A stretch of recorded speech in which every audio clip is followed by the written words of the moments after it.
Okay.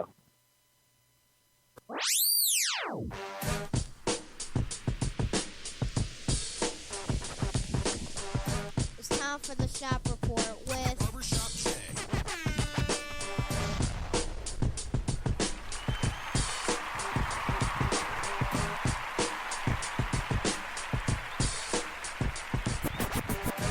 What up, sports fans? Welcome to the Shop Report.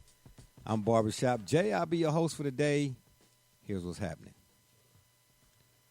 If you're up and around, you're out and about, and you want to give us a shout, that number to call is area code 267-687-0026. Once again, the area code is, what did I just say it was? 267-687-0026. NFL Week 3 is upon us. Man, this season is already going by fast. So we decided to make a little bit of changes. Instead of doing a week-to-week recap, I switch things up a bit. We're going to do what I like to call teams of note. That means from this past week's slate of games and going forward, we'll pick out a few teams we thought did pretty good or something, teams that, made us take notice, and we bring those to y'all and discuss those things. The NCAA, they're up to their old shenanigans, or should I say the NCAA shenanigans drama, ... We've already discussed this before, the paying of athletes. But then something new. The NCAA is threatening to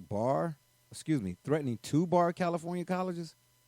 Yeah, we're going to get into all of that. But up first, free public education. A terrible idea? Now, Brother Rich, joining me on the program today to discuss all of this action is my man from the NYC, a.k.a. Rucker Park, Brother Rich. Bro, Rich, what's happening? Always honored and humbled to be on the program. You must be walking your Pomeranian because you lead a pit bull. No, you heard somebody. My window was open and I just put my window down, and that's what you heard, a vehicle, emergency vehicle passing by. So we must allow them to do their job. Sir. Oh, no question. I mean, but you stay on the beach down there in San Diego. I figured that's what you're walking the dog again. No, you know sir. What I'm saying? Oh no. And then my man on the other side of the ledger, from up north, Joey James, a.k.a. Double J, telling people what you say, man. Well, I'm blessed to be on the show. I know that we are simply the Two Live crew, and we can't do it without our Uncle Luke.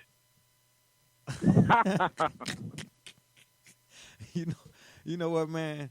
See, Double J is really cruising for a mute button. That's what he's doing here. That's what's really going on. I can see that now. And you will get it today, buddy. Oh, ain't no question about it. Mark your words. You will get it today. You hear what I'm saying to you? Yeah, probably buddy. The Cowboy section of the program. Yeah. Yeah. Man, I'm not about to go through this with y'all today. I'm really not, man. Can we get to some of this action? You know what I'm saying? Shucks. I got bunny slippers to go buy. Anywho, this first one comes to us from, I asked the question, is free public college a terrible idea? And I asked that because, Brother Rich, you know me, man. I'm always looking for that article that nobody's discussing or that little tidbit of information that I think a lot of folks might not know or some folks might not care, and I try to bring it on air, right?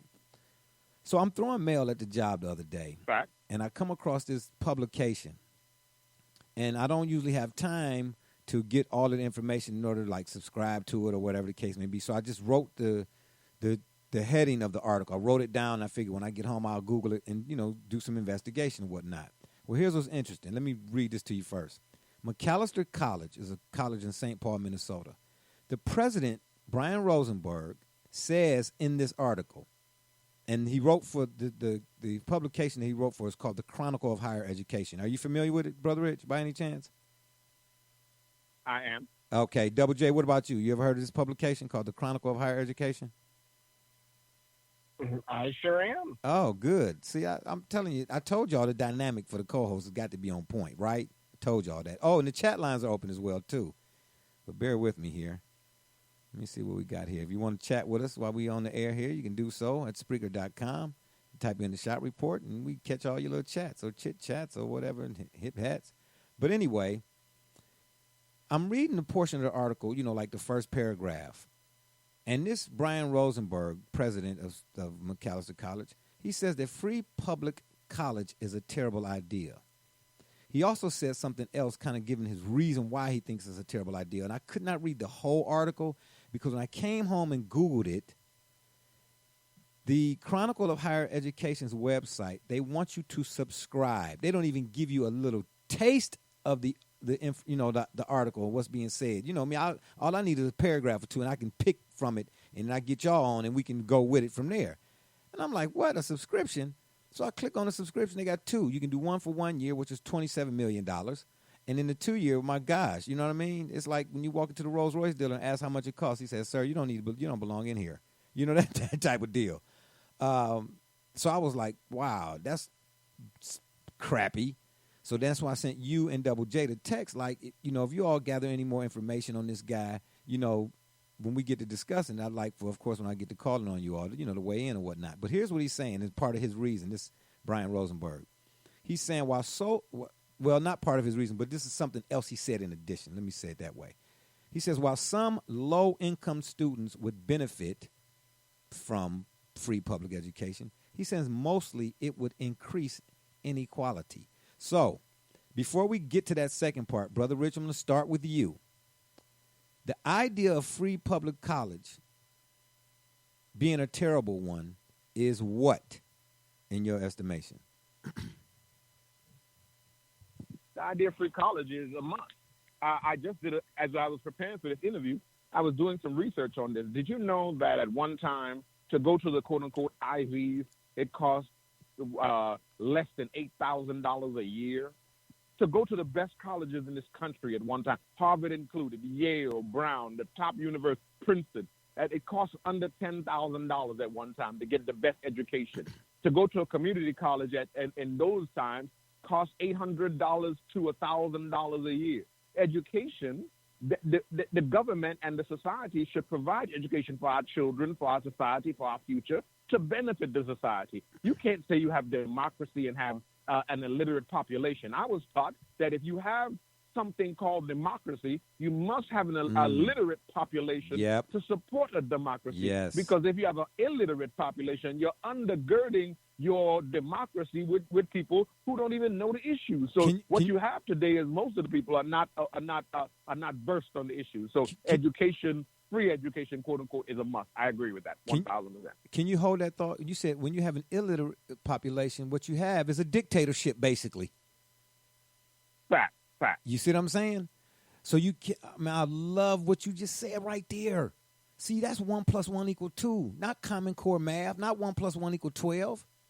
If you have a democracy, a true democracy, and not one you just what we call flowery rhetoric or one you're paying lip service to. In other words, you're just saying we got a democracy, but your actions are saying we got a, what do you call it? Is it autocratic? No, not autocratic. But anyway, you get what I'm saying, right? Not a dictatorship, right? If you have a democracy, then you have it because on both ends there's a level of intelligence, and the intelligence comes from what? Reading. There's a study that shows that even kids in school, kids do better in school if they just read more, right? But if you don't have a democracy in reality, then you got a Mussolini or a Hitler. I'm just saying. Double J, your turn. Well, I want to first point out here that there's more than 44 million borrowers who collectively own $1.5 trillion in student loan debt in the United States alone. So regarding this particular topic, can it be done? Absolutely. All you have to do is look to Germany. Germany's education, for bachelor's degree, yes. College as a whole is free. Yes. If you want to look to healthcare, again, just look north of us and go to Canada. So these are things that can be done. But the problem is just what you both pointed out. It's not a matter of can it be done. The reason why it will not be done is because of the money trail. Again, you look at just about anything in this world, and they say, well, if you put a cap on something, for example, health care, that means we can't have more doctors, and there's going to be a shortage of this, a shortage of that. And why would that be the case? No different with your question, which is regarding education. Well, simply because the greed aspect there, the simple economics behind it, that we're a for-profit university, and that number can never be too high. But by capping that, that means the world as we know it is going to cease to exist, and all these drastic changes are going to make, rather than just operating at a leaner margin.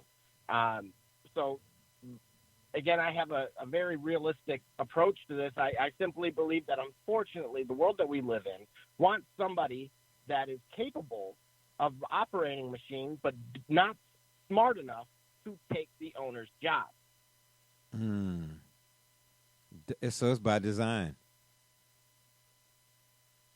Absolutely. So again, because why is there an uproar toward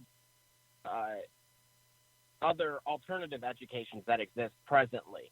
Charter schools is an example that, if you look at their track record, with specifically students of color, and that's all across the board, every color of the rainbow. And particularly, they go into impoverished areas, and all of a sudden you're seeing these numbers change. You're seeing, for example, Detroit Public Schools has always been frowned upon, but yet here comes these charter schools that somehow are getting the best out of these kids that otherwise wasn't taking place. Well, how can that be? Is it simply resources? Is it simply caring? What could and why is there an uproar about it? Why do people not want them there? And again, it kind of furthers my point in which it's by design. You know what, Al, hold your thought. You mentioned just a bit ago, you said there are other examples, and you mentioned Canada and a few other places. I didn't catch them all. But the point is, don't say that it can't be done when now, if there were no other examples of free public education being done, you might have a leg to stand on. But then, this is me talking. Even then, you wouldn't have a leg to stand on, because my thing is, if you can send a man to the moon, then you can figure out a way to give free public education. But because there are other examples of this having been done in other countries, I think you mentioned Germany and things of that nature, America looks real bad. You look, shut your mouth. Stop saying stop. All it is it's a capitalist society we live in. Anybody who comes out, and this is, again, my opinion, that says, oh, we don't want, like this Rosenberg guy, oh, this is a terrible idea. Oh, you're trying to preserve your way of life, or you're trying to preserve, that yacht money, or that yacht that you and your friends, rich friends, hang out on, in the Catskills or whatever the case may be. Don't act like it's really an unethical or immoral thing, for free public education, because that's really on the flip side. You know what I mean? Yeah. Brother Rich, did you have something else you wanted to weigh in, throw in there on this? I can only agree with everything you've been saying so far, everything you and Double J saying. Okay, so now let's get to the second portion then of this, what he's saying. I really wish I could have got that article, man. I wanted it so bad because I almost started to subscribe to the Chronicle of Higher Education, but I looked in my change jar, man, it only had 17 cents. But anyway, the second portion was, he agrees that while some low-income students would benefit, he's saying mostly it would increase inequality. Now, I understand we talk all the time, you and I, Brother Rich, you and I, Double J, off air, about words, word placement, word choice, right? It's critical. So I guess I don't. He's saying it would increase inequality. Brother Rich, help me out there, because I'm reading this and I'm baffled by the word choice, those two words, increase and inequality, together.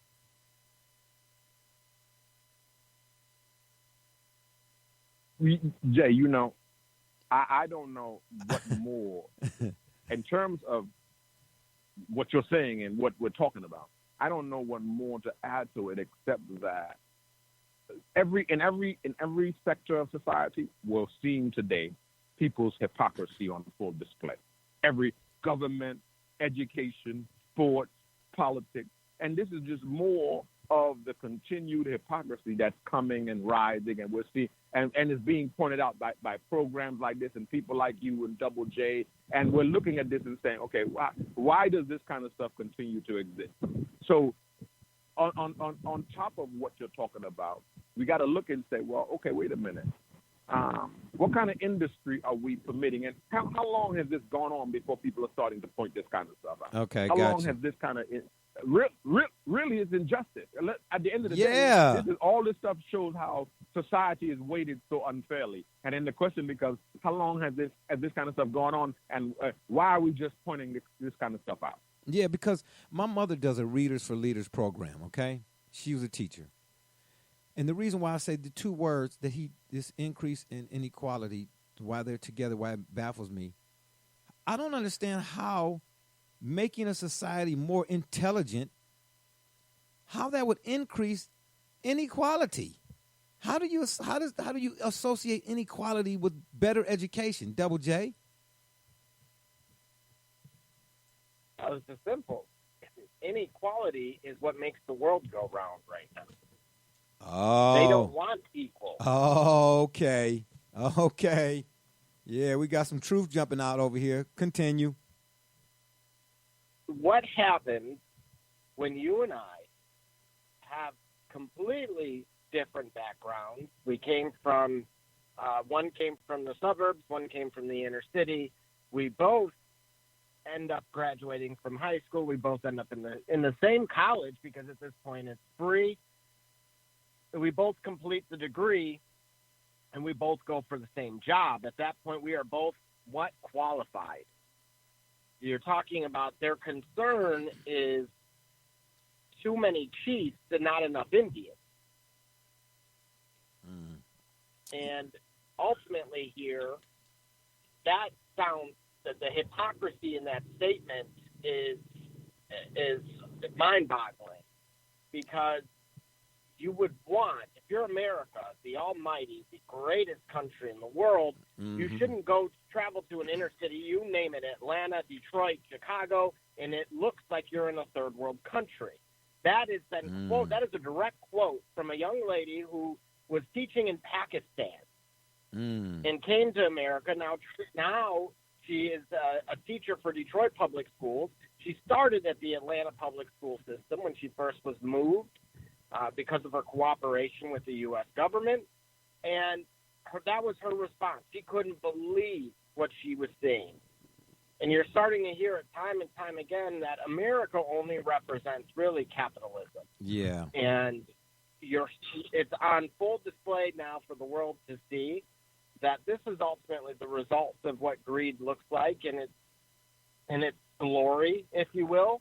And unfortunately here, because of the mass amounts of outlets that people can take advantage of, you're letting these people preach to the sheep that would say, you're absolutely right. I don't want somebody to take my job.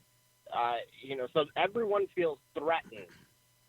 Yeah. Because they can't hold, somebody else's head underwater to keep themselves above float if things like this were to take effect.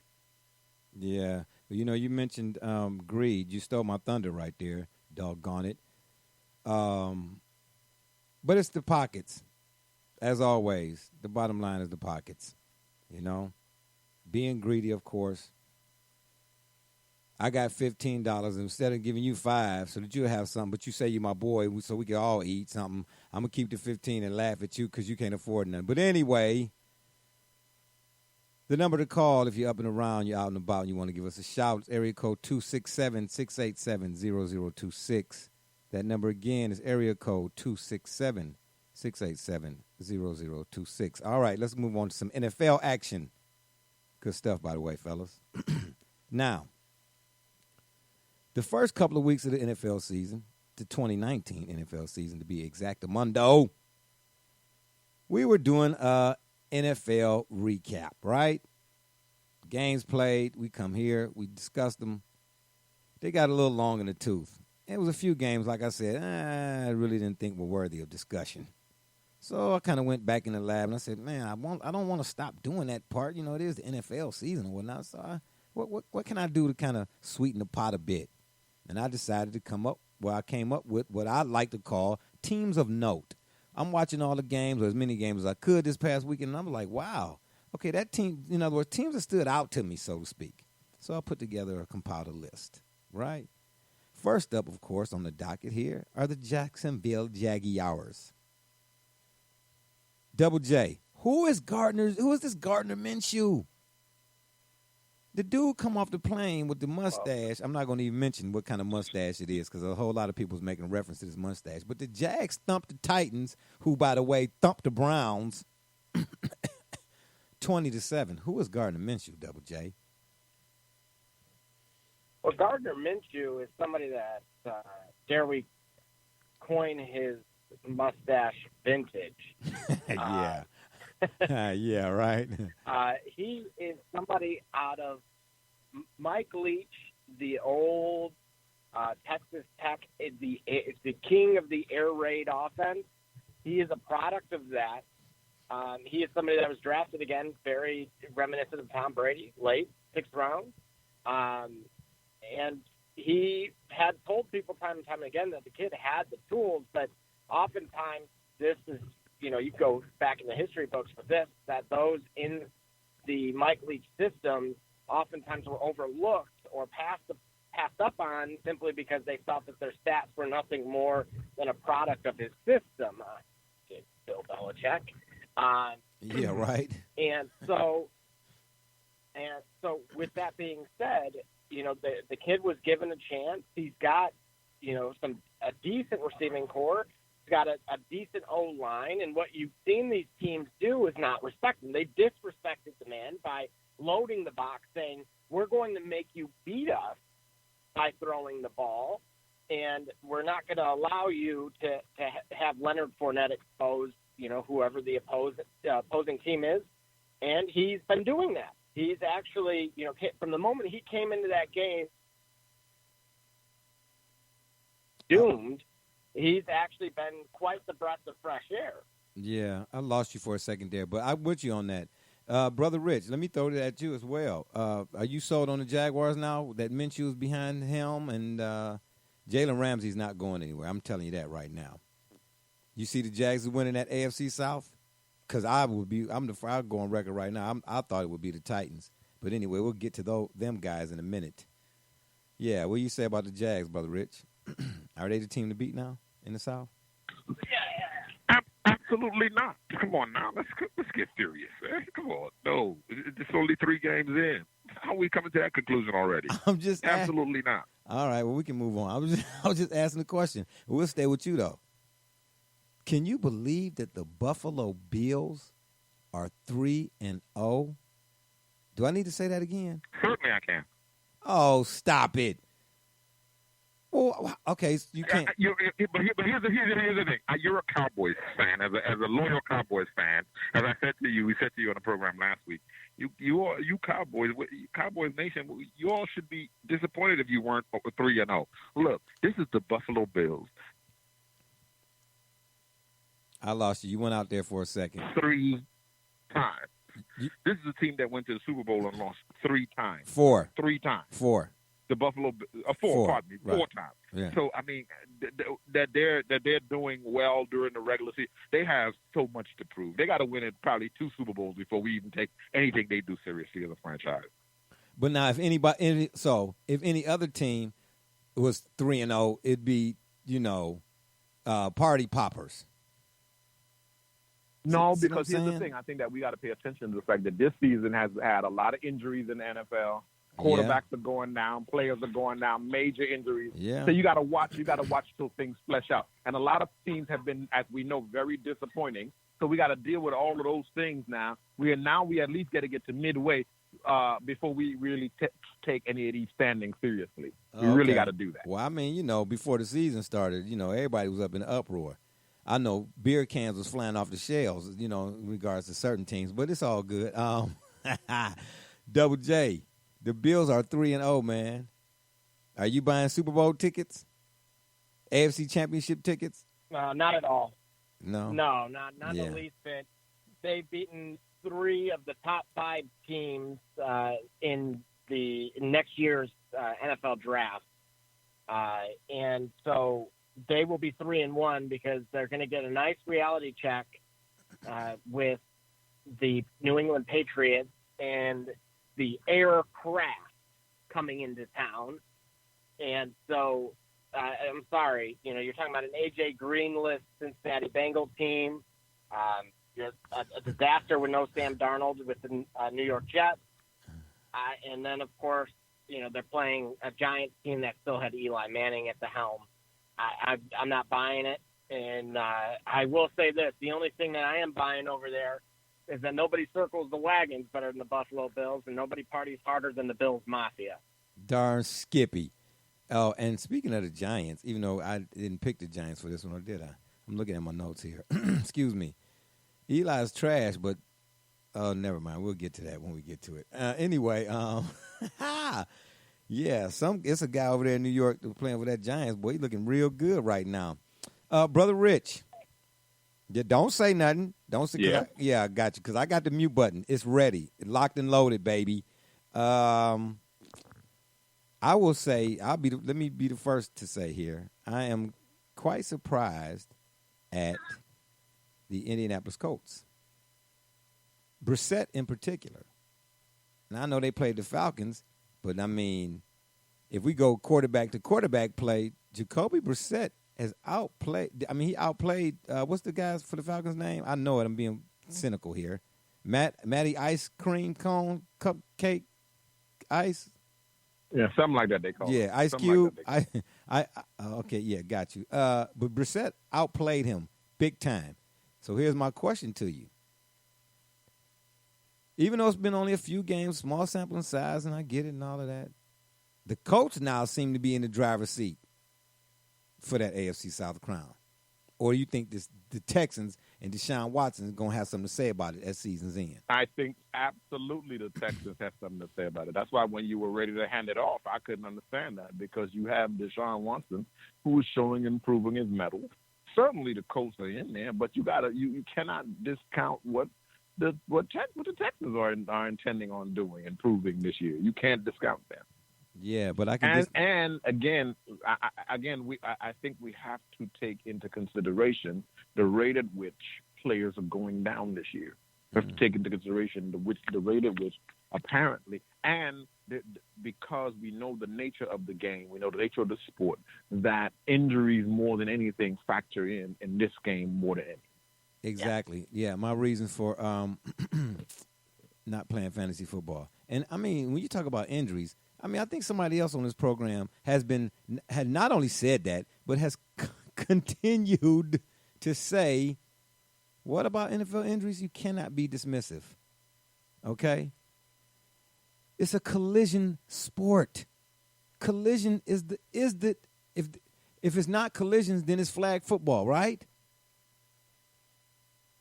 Oh, he can't stay healthy. He can't stay on the field. I mean, man, come on now. Cut it out, man. Come on now. Can we factor in what they doing for a living? Gee, my knees. Folks out here is terrible. Double J, you believe in the Colts? Well, no, I do not. Unfortunately, again, if you look at who they've played, you're talking about terrible teams here. For the most part, Atlanta is just a disgrace at this point. Well, wait a minute, hold it. But I believe that actually. Hold on. Before the season started, when Andrew Luck was still in the fold, everybody had the Colts going. They had high expectations for the Colts. When Andrew Luck suddenly retires, everybody swore the Colts would be 0-75. Now that they're 2-1, I believe, we don't want to give them the credit. We're not surprised by that. Double J, you're wrong, man. Who's everybody though? Because if you go back, I'm talking about Brother Rich and Double J. Yeah, Brother Rich and Double J. Yeah, those two guys. Yeah, those two guys. Wait a minute. Yeah, I was going to say the same thing. We both said he appeared to look like the real deal during his time, and I also had on record of saying that the team was going to rally around him and that he was a leader specifically. So I'm not surprised with what we're seeing, because these are all things that we literally have already said could very well take place. Thank you. Oh, okay. Thank you. We both said that. And if you pull the tape, this is what we also said. We also said that when he said that they would rally around them, we also said, you see, it's all that cowboy juice in your ears. We also said that what happened was that the team was very good in and of themselves. And so we thought that they could rally, and they could, in fact, make some noise in spite of that. Okay, yeah. Oh, it's senility, man. I got old timers. My bad, fellas. My fault. Now, see, what's interesting? Cowboy juice. It's cowboy juice. It ain't cowboy juice, man. I'm not a Cowboys fan. Stop saying it, Double J. You see what you started? It's cowboy something, that's for sure. Now, you know what's interesting? Now, when I make a proclamation and I'm right about something, oh, y'all just, oh boy, I don't remember all of that. Then y'all just bam, but let y'all then say something. Oh boy, yeah, I get the business. It's all good. Moving on. Kansas City Holmes, as in Pat Mahomes, is, in my estimation or opinion, the only thing that makes the Kansas City Chiefs a legit contender. They beat the Ravens now. They did. And the reason why I say Mahomes is the only thing, that defense is terrible. Last season, because I'm looking at this season so far, they seem to picked up from where they left off last season, the Kansas City Chiefs defense 2018.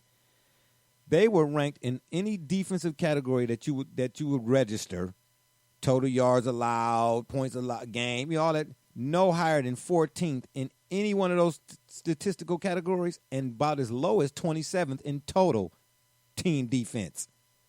I'm asking you, Brother Rich, first and foremost. I mean, prove me wrong. I don't see nothing different.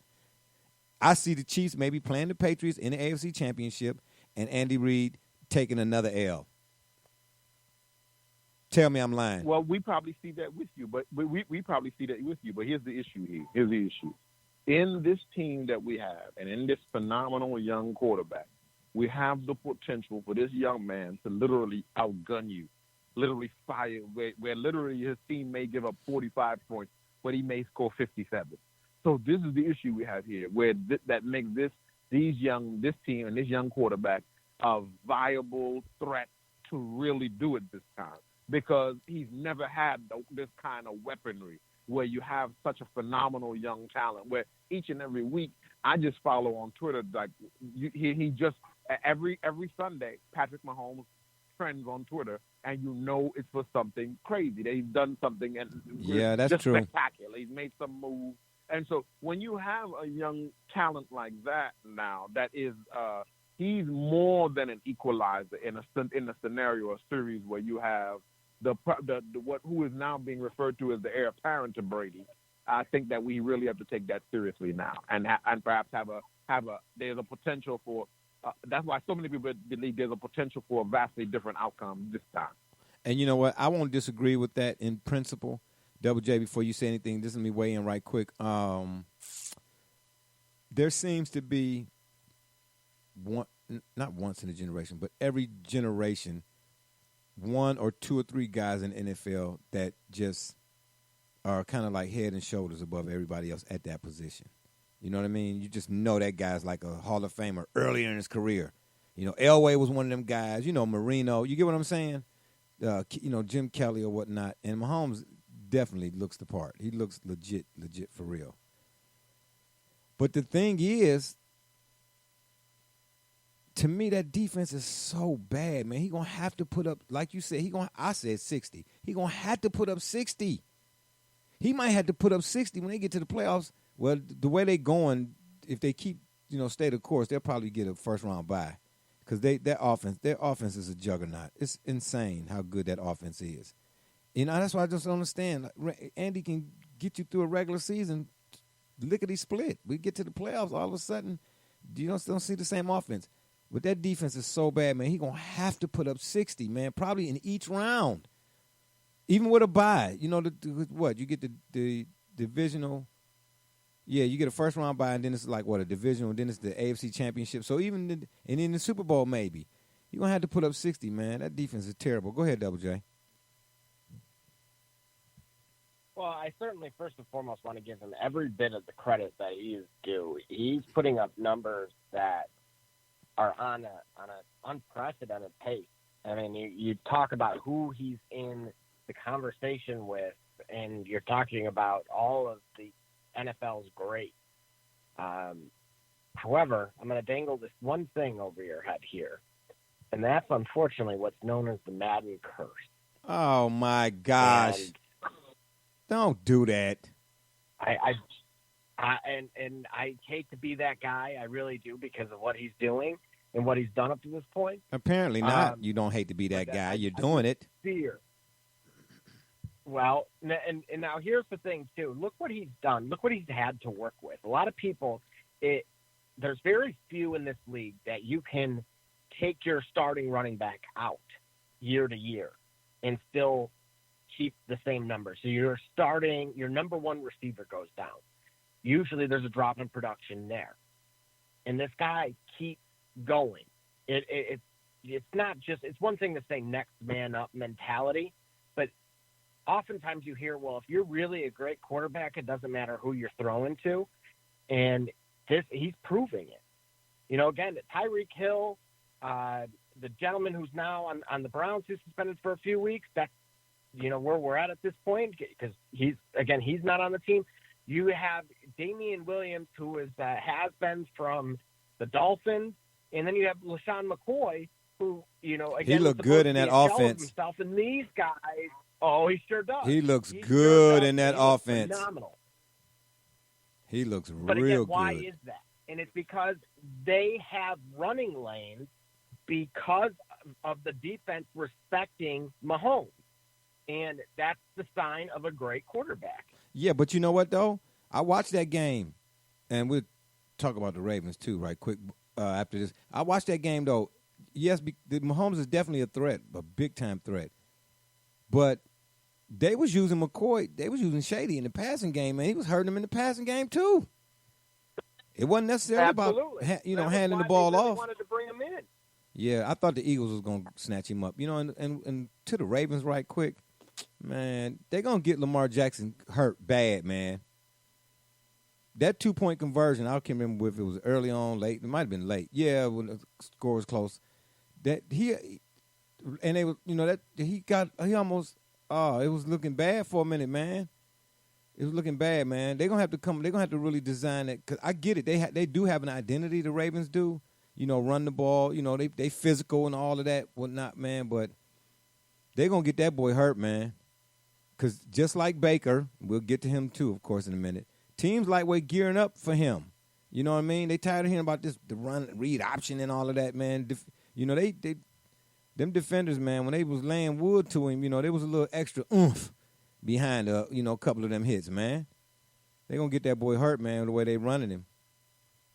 Do you think so, Brother Rich? Or am I just talking hyperbole? This is why. No, you absolutely saw it correctly, because, again, remember now, this is the National Football League. This is legal violence. This is where the people get paid to go out to hurt you and take you out the game. This is where Cam Newton is suffering the effect. This is where the quarterback from Indianapolis that we just talked about had to retire prematurely. This is what's happening, and he doesn't have the stature to be able to withstand that kind of punishment game after game, season after season. So absolutely correct. There's an issue with whether or not he and whether or not the quarterback in Houston will be remaining standing at the end of this 16 games. Absolutely an issue. Yeah, absolutely an issue. For sure. And Double J, I'm gonna hit you with one a little different about the Ravens. Even though it's early in the season, they look like the front runners to win the AFC North, don't they?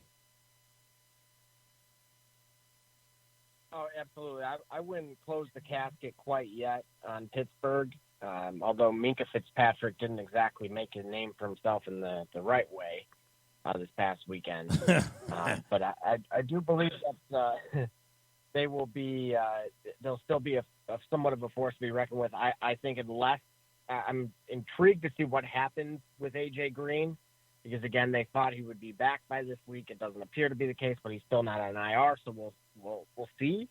But to your point, absolutely, they do, at the moment, look like the team to beat. Yeah. The Detroit Lions. Yeah, man. I'm a Matt Stafford fan.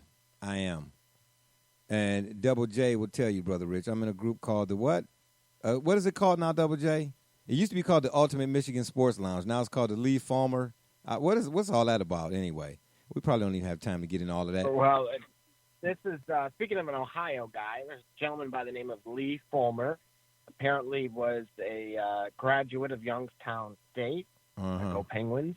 And so he supposedly retired from college or just athletics as a whole due to it not being a challenge enough. So he had supposedly, he was basically an Uncle Rico for those Napoleon Dynamite fans. Yeah. And he finds his way into any sports-related conversation about great or players of that caliber, and chimes in on how they've sought out him for advice or how he would be beneficial to their life or impact with how he could impact them with his words. Yeah. And so, he's a living legend. I see. The guy is hilarious too, by the way. But I seem to recall, getting back to the Lions, I seem to recall two co-hosts here, giving Matt Stafford the business, kind of downplaying what Matt Stafford has been to the Lions, and not necessarily his fault or to blame for the Lions' misfortunes, or their abysmal play, or not coming through when they should, or people expecting them to not do good, and looking forward to the draft being a Super Bowl like the Browns used to for so many years. I think it was some other guy. I don't mind if you say my name. Who's that? Who's that? Raise your hand. Definitely one of those. That was you. Raise your hand. That was you, Brother Rich? Brother Richard, okay, that's Brother Rich. You can put me on. Brother okay. Richard is one of them. Okay. One of them. Double J was too now. Double J was one of them too. Oh, no, wait a minute. No, the Lions are 2-0-1. I made a very good point about the Lions fan base, that they were the root of the problem here, because for nearly a decade they had hoped and prayed and for a starting consistent quarterback that could simply be a game manager, and they got Matt Stafford, who's proven that. He's gone out there with I believe a broken collarbone or something at one point in time, and he did, he won them a game. So he showed, the heart and determination that they were looking for. But for one reason or another, as the stats show, he kind of was at a similar pace to Jay Cutler, and the team as a whole, for the most part, as the records indicate, has been pretty much abysmal.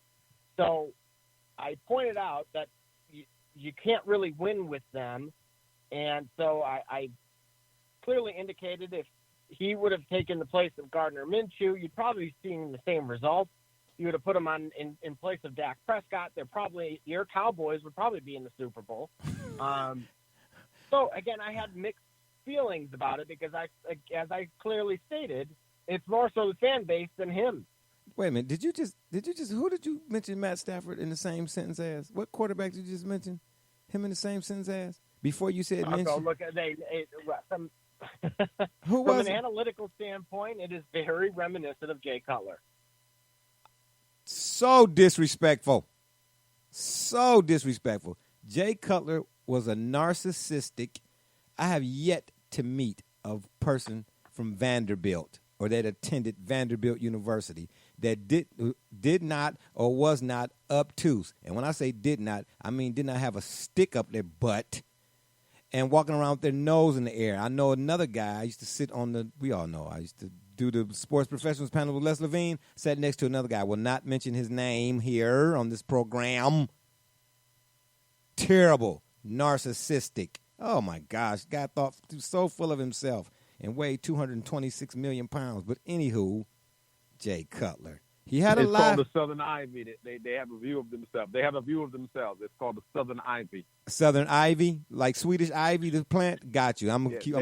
They see themselves. They see themselves as a Southern Ivy. A Southern Ivy? Got you. I'm glad you said that, brother. Now you got me.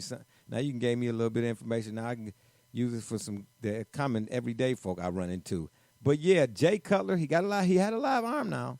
He did. But the boy couldn't hit a bull in the backside with a shovel. My gosh. I just want to point this out here. Jay Cutler had his career stats. He had 35,000 yards passing. Matt Stafford still playing and has 39,000. Okay, hold that thought. Okay, Jay Cutler's career touchdowns, 227. Matt Stafford, 131. Because Calvin Johnson is gone. But hold that thought. See, I'm glad you threw up some numbers. I knew you was going to help me out here. I knew you was good. Good looking out, Double J. For the sake of statistics, because you know my line, stats don't equal substance, right?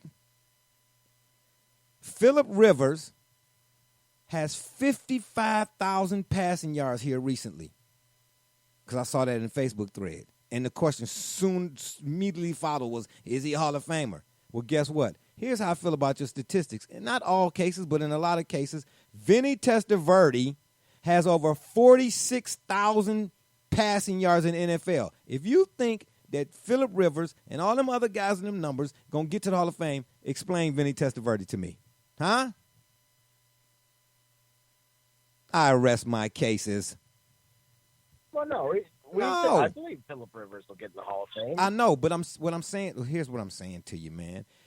People are using that number to say that's the basis for why he should be in the Hall of Fame. If that's the case, then so too should Vinny Testaverde, who was colorblind, and he too couldn't hit a bull in the backside with a shovel. Lay off my boy Matt Stafford. If you want to call me a Lions fan, I'll accept that. Keep calling me a Cowboys fan, mute button for you too. Got it? Good. Let's go. Anybody else want to say anything, huh? I'm on the roll today, baby. I'm on the roll today. Well, let's see this then, Matt Stafford fan. Hang on. Who you got then this weekend? Because it is the Lions versus the Chiefs. What happened? You going with the prodigy or you the love affair with Matt Stafford? No habla español. I'm just trying to tell you. All I know is, my goodness. Who really, that's like picking against Tom Brady. Don't try to set me up for that, Double J. You're dead wrong. Disrespectful, I tell you it is. All I'm saying to you is, when they throw them stats up about undefeated teams so far this week, what team is on that top 5 of teams that's undefeated, or however many teams are undefeated this season? What team is on there? Okay, then. That team that's quarterbacked by Matthew Barry Stafford the 14th, buddy. In their win over the Eagle Owls. And speaking of the Eagles, they look bad, man. I don't know if it was Jeff Saturday or Damian Woody. I was watching one of somebody on NFL Network, and they made a good point about what their observation based on what's going on with the Eagles. It's not that Carson Wentz. It might have been Max Kellerman, I believe, because he made a good point too. It's not that Carson Wentz is a bad quarterback, because I think Carson Wentz is good. I told you I watched him at North Dakota State because I wanted the Browns to draft him, of course, and they messed that up. And it was a guy before him. I've mentioned this before too, but I'll say it again because we're talking about it. Brock Jensen, that played at North Dakota State. I wanted the Browns to draft him before I wanted them to draft Carson Wentz. But anyway, Carson Wentz is probably the better athlete. I forget who they were comparing him to. They were comparing him to. But anyway, Carson Wentz is a pretty good quarterback, but the guy said his team is not playing for him. What do you think he meant by that, Double J? Well, Nelson Aguilar can't catch the ball. Oh, and so what happens when teams face adversity? Hold that thought. He didn't have, speaking of Nelson Aguilar, he didn't have that problem catching the ball last season. Go ahead, finish your thought. I'm wondering what's going on.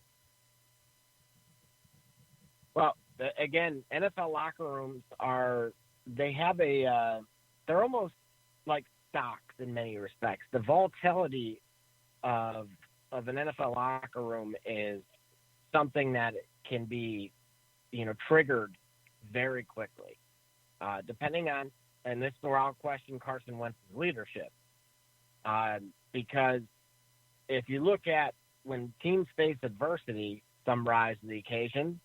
If you look at Le'Veon Bell, he was very outspoken about what's happening with the Jets and kind of, again, rallying around his teammates.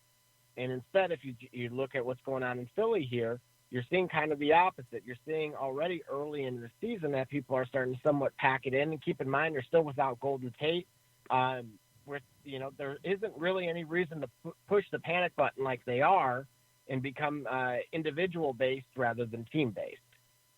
Yeah, but I can tell you one thing. Him publicly saying that is the last thing that he should have done. And it shows that maybe he's not the right leader for that team. Wait.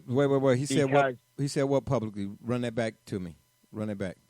What did he say? Well, exactly what you pointed out, that the team's not playing for him. Oh, okay, got you. Well, it wasn't him. I didn't get that from him. I didn't know he had said that. I was watching one of the NFL shows, and one of the sports guys that were on it, one of the former players, he mentioned that. He said this is what he's observed, and he threw that out there. He said the team is not playing for him.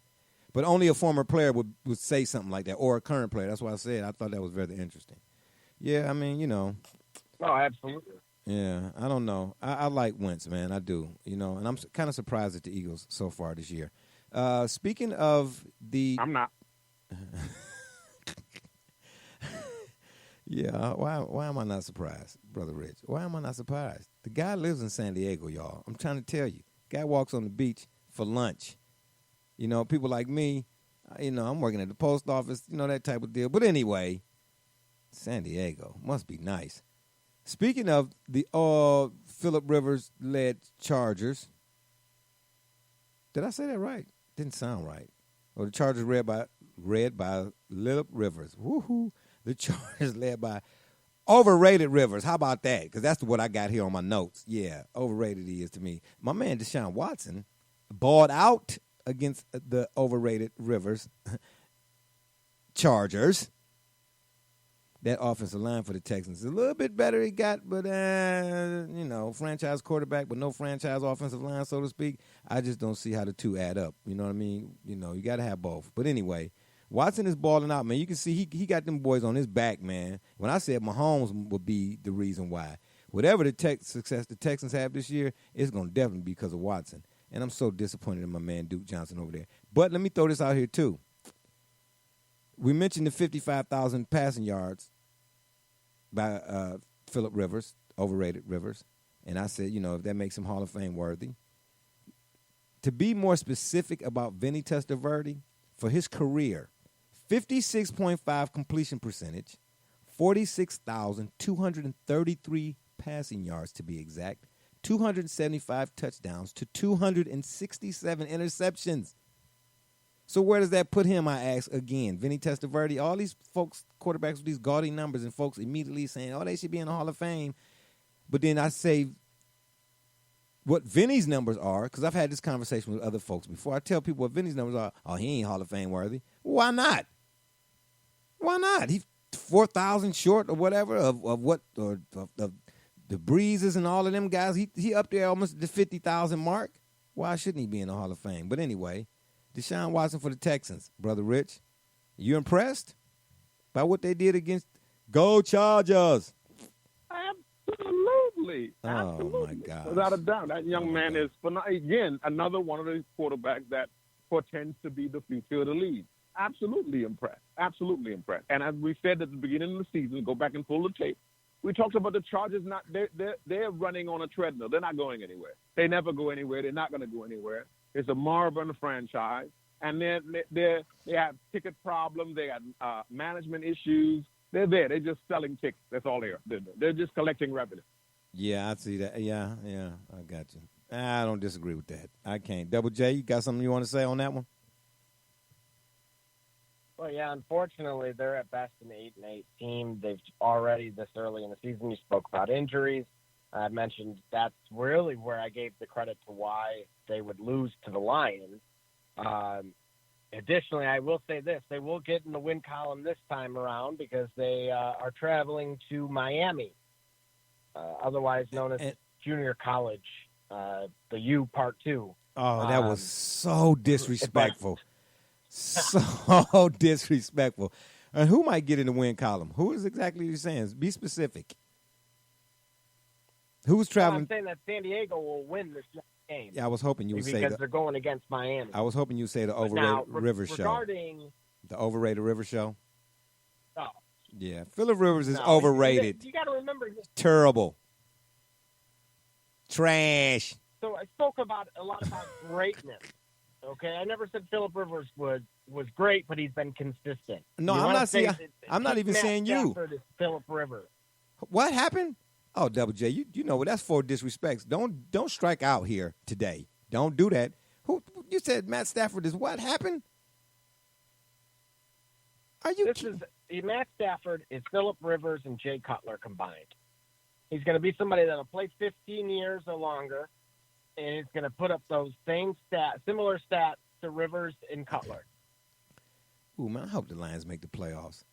Ooh, because I'm telling you, I'm going to serve up some crow up on this show with some hot sauce. Frank's Red, baby. I put that on everything. I can't. Ooh, I hope Matt Stafford gets you. Ooh, I hope he do. The Chicago Bears. I think we can all agree here that defense is Super Bowl caliber all day, every day. My goodness. And you know what's make the Bears? You know what make them special defensively?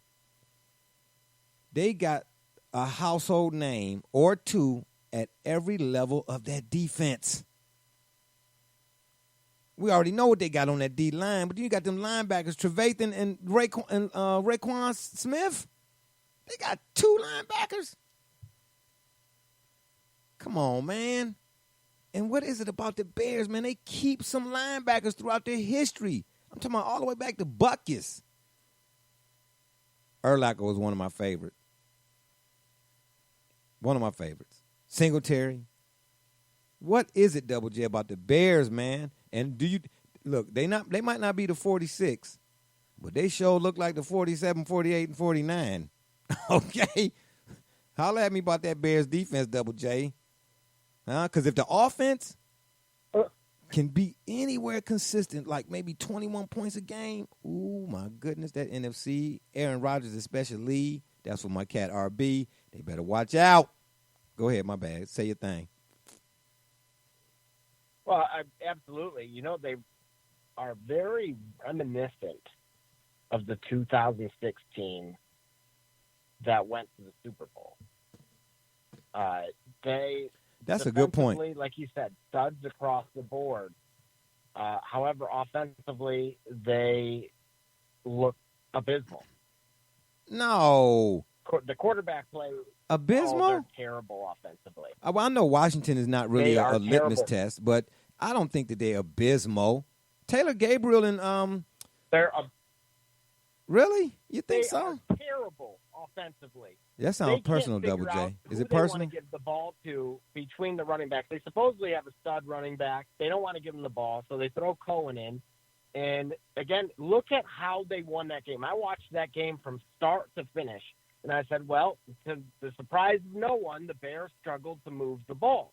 And then what happens? The defense forces a turnover, gets them in the field goal range. They put some points on the board. Defense forces them another punt. Again, they played the game of field. Basically, they were making it where it was a shorter field that the offense had to work with. They caused turnovers defensively. I mean, it's rare that you see a team in the face. They were having fun.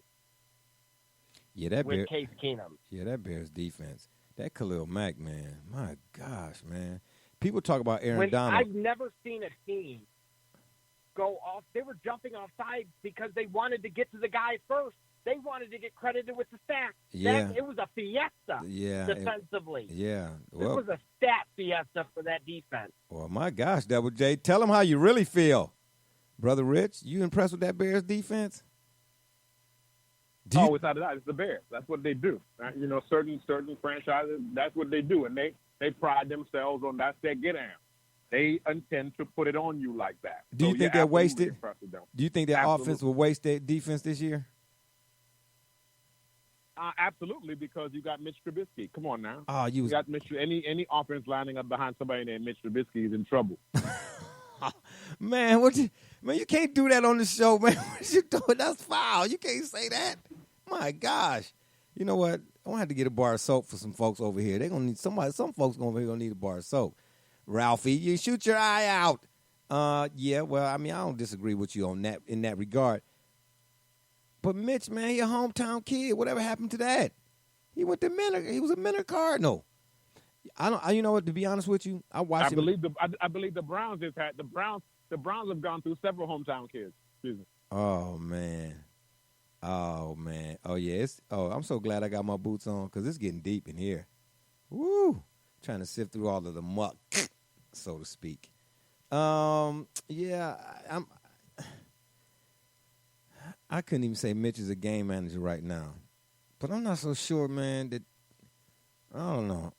It might be some, like what's going on in Cleveland. That some of that offensive play calling or whoever's calling the plays might be a little bit overwhelmed. But anyway, don't look now, but the 49ers behind Jimmy G. And before I say anything else, speaking of Jimmy G, Double J, is it the system or is it Brady? We asked the question a couple of weeks ago. I digress. The Jimmy G 49ers are 3-0.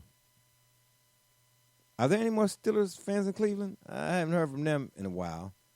I guess it sucks to be Pennsylvania's version of the Browns. But anyway, what's up with that, Double J? Is Jimmy G the truth?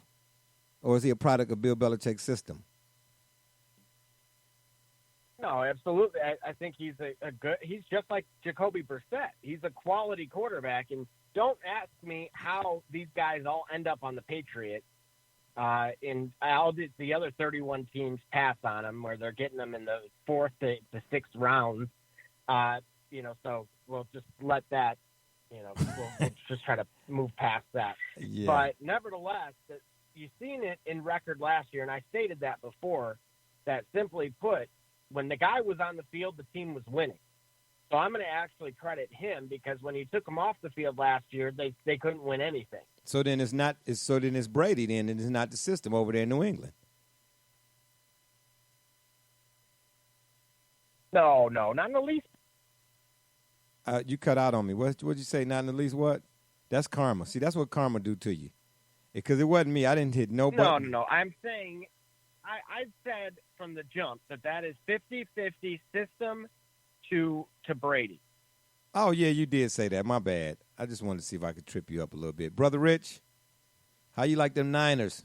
Because, again, we said this about Jimmy G at the beginning of the season. We talked about the fact that he showed flashes. He showed what he could do. We saw the potential there. We saw that once he came back from injury, he was going to continue to do what he's doing, and that's exactly what he's doing.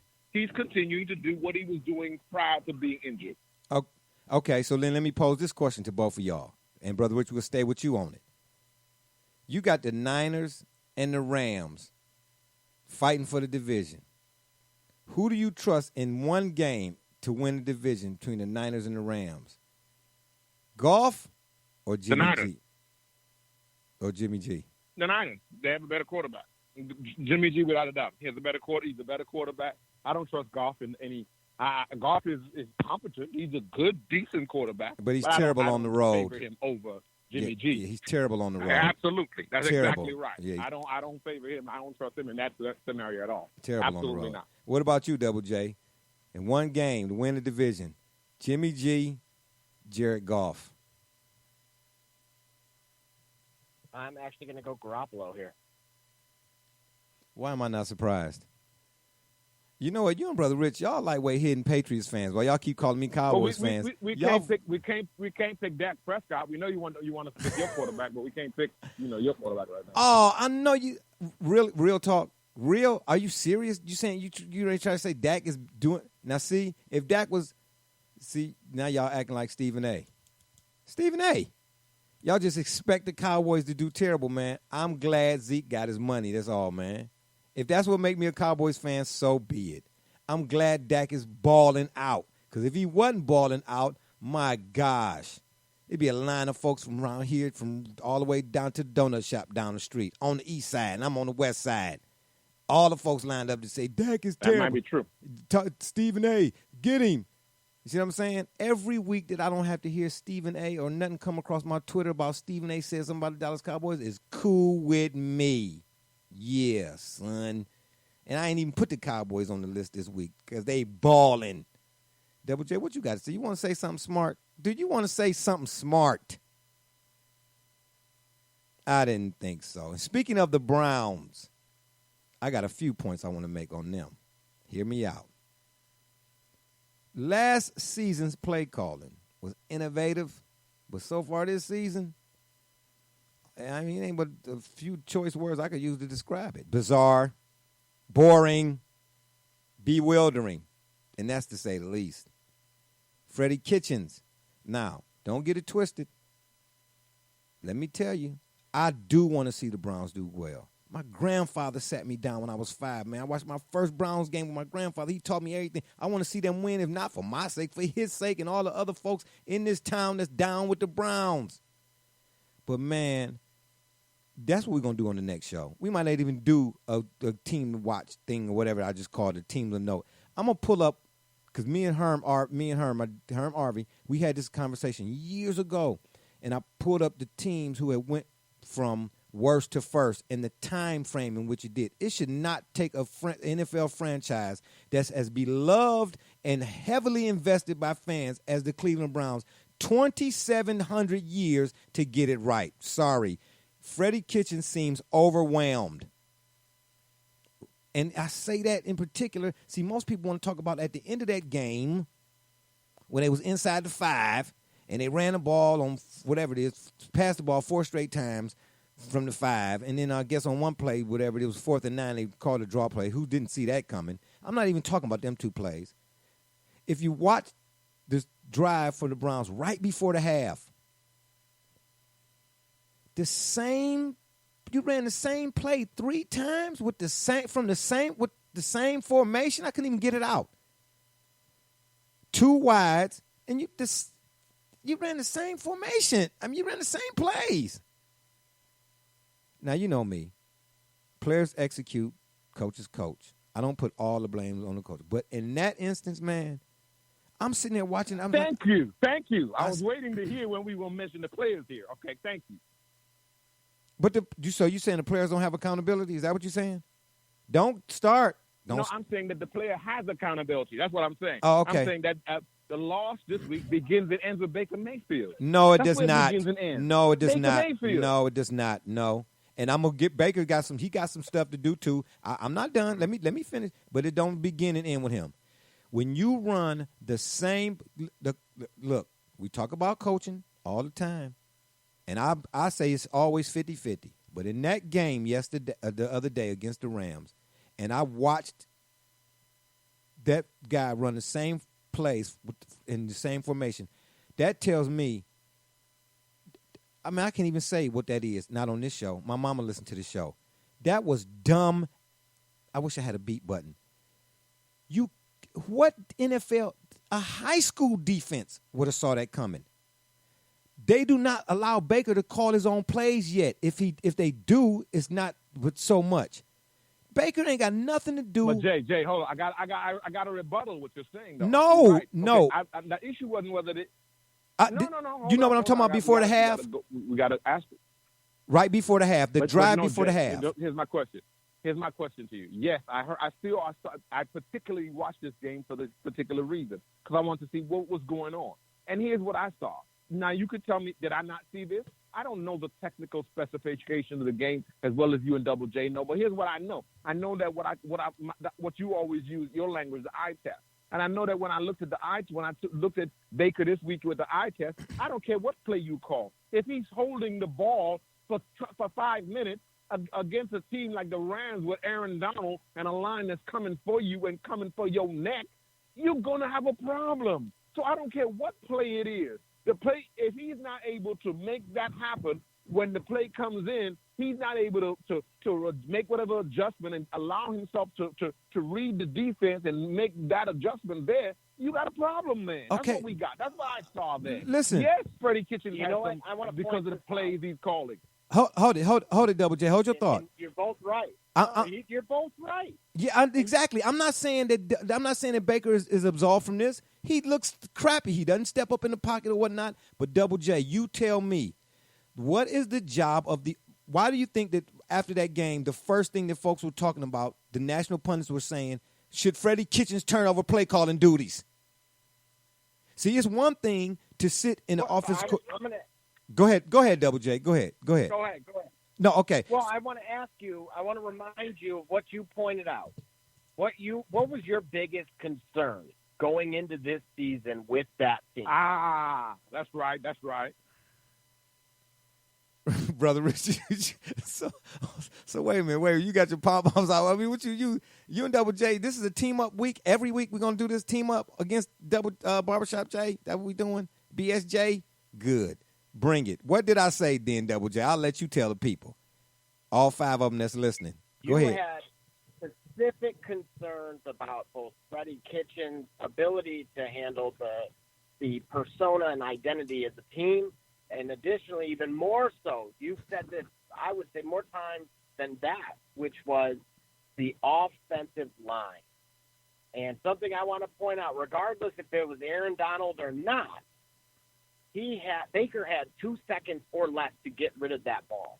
I'm telling you, even Aaron Rodgers will struggle if that's the case. And we saw the result of when Aaron Rodgers was faced with 0 time. So my point to you is this is difficult to truly judge on who's to take the blame of this. Fact. Because it doesn't matter what you call. If your quarterback does not have time to even allow the play to develop, great receivers or not, they're not going to create enough separation consistently. And so all you got to do is look a little bit further north and go to Detroit and see what plagued them. And your love of Matt Stafford for the majority of his career is, and you as an apologist consistently said, well, he never had an offensive line. Oh, you calling me an apologist? Oh, no, you didn't. Not on this program. Okay, well, let me say this to you. Both of you all have valid points, but let me reword what it is I'm saying. If you're the Rams defense and you line up on first down. 1-2. You had already got sacked. Hold it. If you're the Rams defense and you line up on first down, there's a signal caller for the defense as there is for the offense. So, in other words, if some guy, usually it's the linebacker, saying, okay, he has to recognize the offensive formation, right? So, on first down, the Browns come out too wide. The linebacker for the Rams is saying, Oklahoma or whatever it is, Oklahoma. He's pointing left. This is what we're doing. This is what he's telling everybody. He's letting all his teammates know. Then on second down, the linebacker look and he say, he get in the stands kind of half, getting his squat. Then he look up like, are they really running the same formation again? They really think we that stupid? And then the linebacker's over there chuckling. He's chuckling. He's on his knees laughing. I'm embellishing here. But that's what I would be doing. Then they line up and say, okay. Maybe they thought, okay. And then you do it on third down, the same play, the same formation. Look, here's what I'm saying to you. Did Baker is Baker regressing? Absolutely. But at the same time, it's a reason why good coaches, coordinators, they scheme things. And in your scheme, whatever you try on first down, it don't work. And you try it again and it don't work, the same thing. And you try it again and it don't work, that either fall under insanity or first time you're a victim, anytime after that you're a volunteer. The Rams weren't even victimized the first time the Browns ran that play, and they sure wasn't going to volunteer the other 2 times the Browns ran that play. That drive from the Browns before the half was an embodiment that Freddie Kitchens is overwhelmed. It is. Baker is regressing. Baker is the reason why Njoku's out for the month. Do we agree on that? Maybe. Please, somebody help me. Absolutely. He is I'm with you on the Baker I'll give thing. you that one. Yeah, right. He done got a little, and I defended him early on. But you know me, I ain't from Cleveland. I'm not gonna tell you this right just because I'm from Cleveland and it's wrong. I'm gonna tell you. I'll be the first one to tell you. Shoot, they stinking up the joint. But at the end of the day, man, I'm telling you though, James, it has too much to do with it's a combination of play calling, but more so the fact that they have a terrible offensive line. Okay. That is really what it's coming down to. Okay. And I said that from the beginning. I did. How do you have a franchise quarterback, but you don't put an iron fence in front of him? Those are my words, right? Remember that, right? We remember that. So as a head coach, what adjustments are you going to make? Are you going to keep – because if you notice, the reason – and Baker's holding on to the ball He is, and I would wish, and I said this last season, I wish they would have encouraged him to use his instincts, like we saw with Daniel Jones. Somebody else said that on that last drive against, I know it's Tampa Bay, but the idea is he dropped back, seen the middle was open, and went right and scored for a touchdown. Same thing happened to Baker, and he stood there. He's trying to force the ball downfield because the plays that they're calling, they're asking him to take the top off of a defense. You can't keep Hugh Jackson. They doing the same thing that Hugh Jackson did last year. And I'm going to tell you, Brother Rich, I was in a barbershop earlier, and Dre brought up a good point. He said, man, they should have left everything as it was last year. And I don't know if I disagree with that. Should have left Greg Williams as the head coach, and Kitchen should have stayed as offensive coordinator because the offense seemed to flow free. We've seen it happen too many times. You don't even have to be an NFL pundit or NFL aficionado to say, how many coordinators can we say, look at the chair over to the left of them because that's where the head coach sit and say to themselves, oh, I could do that. It's just right there. But then when they get in that chair, they realize, whoa, hey, too much for me and responsibility today. Look, man, I'm saying to you all right here and right now, do I want the Browns to have success? Of course I do. But the bottom line is this. If you're going to talk big, you got to play even bigger. Before the season started, see what I'm saying? That target that they got on their back, that's self-imposed. The fan expectations follow suit. You came to me and said, hey, man, I'm about to knock this dude out. Well, then let's do this then. Then I roll up there with you. As soon as dude throw a punch, you turn tail and run. What happened here? Not gonna happen. I'm not accepting no excuses from you. How is the target self-imposed, though, Jay? How is it self-imposed? Because they came out. The national media put that on there. No. Ho. The national media put that on there. The national media definitely. Look, I'll be the first one to tell you they propagate all of the ism. They propagate. I'm with you on that. I'm the media. I get it. But when you at the podium and you don't accept accountability, you saying fly stuff, you know what I'm saying? I came out feeling dangerous. I mean, it was all fun. We all had fun with it. Oh, we going to do this, cats making one-handed catches and all of that. Listen, whatever, okay, I'll tell you this. I'll take it back. Okay, the target wasn't self-imposed. When the house was being built, they was buying furniture. Fact. That's all I'm saying. If you go and there are those of us who still believe that we will live up to the national quote unquote hype. Nevertheless, and there are those of us who understand that, and I'm still on the Baker bandwagon in the sense that I believe this is good for him as a young quarterback, that he's coming out now and realizing you don't just talk it in the gym, you don't just talk it in the locker room. That's all I'm saying. Talk it in the practice field. You don't come out. I'm glad that they're getting this early bump now because on that ride to where they're going, they have to have these experiences. I think this is great for a young team. People forget we're a young team. He's a young quarterback. But that People forget that. Listen, no. But here's the deal. That didn't stop before the season started. Wasn't nobody saying how was they talking about they was a young team. It was let's go, let's do this. Who buying tickets? We're still saying let's do this, but we're not negating the fact that we're a young team. No, I'm not, and I'm not pointing to you or Double J. I'm saying in general. You turn on the TV, you turn on your computer, you turn on anything you want to turn on. The Browns was even on the cover of Sports Illustrated. I'm talking about all of the conversations surrounding them. And I'm saying from me too. I'm saying if they believe it, then I believe it.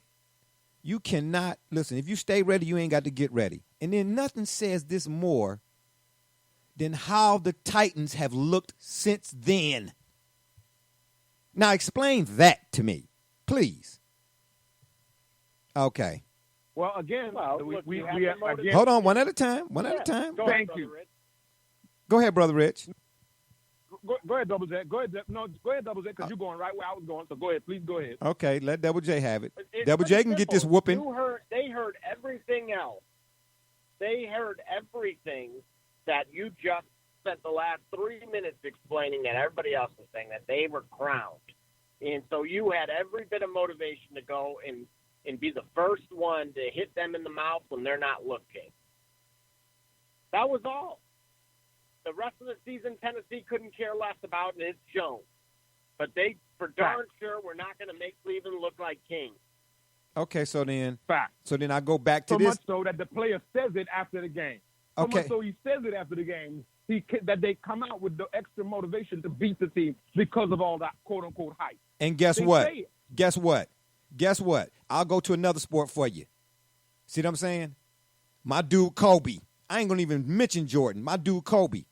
Every game he went into, he was like, yeah, I love playing against Tony Allen because I knew before going into the game he was going to have some extra motivation. And then guess what? Don't let Tony Allen, different sport, but the concept is the same. Don't let Tony Allen go to the media talking about, yeah, I can't wait to play Kobe. What you think Kobe going to do going into that game? Even before Kobe became Kobe that everybody loved. Kobe put everybody on notice right from the start. You better bring your A game because I'm bringing my A+ game. You can't run your mouth in no capacity and then not show up. If you stay ready, you ain't got to get ready. That don't mean that the Browns ain't going to go through some growing pains. I didn't say they was going to go 16-0. I said 10-6. So I threw in some games they're going to lose. It's the fashion in which they lose in this game. It's no way in the world you go in that game against. You already jumped out of the airplane. What you mean? You didn't say they were going to go 16-0. I didn't. You've been jumped out of the airplane from after game one. Ben. You vacated hanging out with Jerry Jones on his yacht. So what? He had listed his seats on StubHub for the parade. Fact. Wow. Really? Okay, so here's what I'm supposed to do. I get where you go. Okay, here's what I'm going to start doing from now on. When they do something that ain't right, I'm going to just say, hey, they were great. Hey, don't get mad at me because I say what I see. Because at the end of the day, you can factor in all of that other stuff. Yep, bad coaching, bad play calling. All of those things are technical things. But I'm still of the philosophy. When you go in there with the mindset that you're going to let that dude in front of you know that day, especially, Brother Rich, and I can't believe you right now on this one. Because we're going to strip all of the football stuff away. We're going to strip all of it away just for a second. We're going to talk about being a competitor. You know, just like I know. Let a guy like Delaney Walker be talking about, yeah, I can't wait to see him. How you coming? All fact. Okay. Fact. Okay. That's hard and fact. Okay. Absolutely correct. Double J.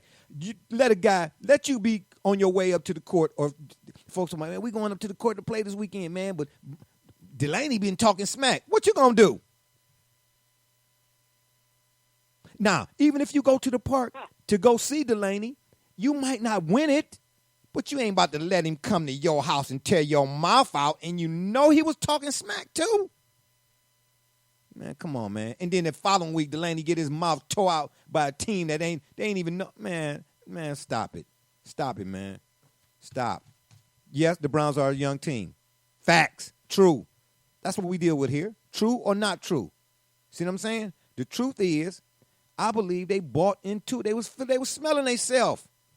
And that's a bad thing to do when you're a competitor. That's a bad thing to do. And it's not so much Kitchen's play calling, because that is bad. But we both know here, whether you're a football aficionado or not, that it's the play calling and when their plays are being called based on the situation. I'm a situational person. When I taught kids basketball skills and drills, everything I did was based on film and the situation seen in them films. If you prepare yourself for situations based off your film, ain't no way in the world you sitting 1-2 right now. Unless just, unless it's a David Tyree type of catch. Okay, that's just the NFL any given Sunday. I get it. Man, but it's the fashion, man. And here it is, going into the season, the question marks were surrounding what? The kicking game. They've been better than everybody else. Tell me I'm lying. That's what I thought. Well, I still think you're overreacting. Way much so. Overreacting to what? Overreacting. Overreacting to boo-boo? It stinks.